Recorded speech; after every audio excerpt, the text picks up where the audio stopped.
নমস্কার বন্ধুরা, আজকে আমরা সারাদিন এই পাওয়ার স্টেশনে ঘুরলাম।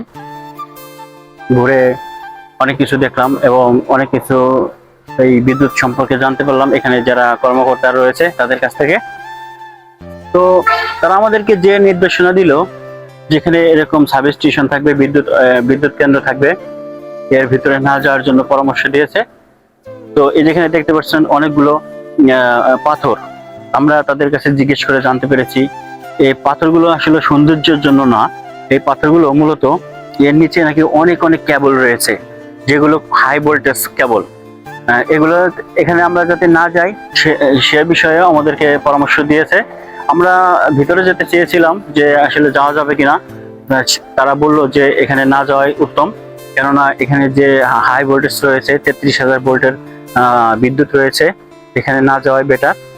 ডেঞ্জার জোনের কারণে আমরা ভিতরে প্রবেশ করিনি।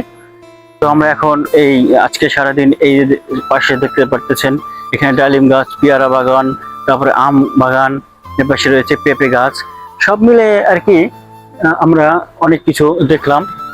সর্বশেষ আমরা আমাদের পরিপূর্ণভাবে ঘোরা হয়ে গেছে, আমাদের খুব ভালো লেগেছে। তো আমরা এখন চলে যাচ্ছি আমাদের গন্তব্যে। তো ভালো থাকবেন আপনারা, পরবর্তীতে দেখা হবে অন্য কোনো নতুন ভিডিওতে। ততক্ষণ ভালো থাকবেন, ধন্যবাদ।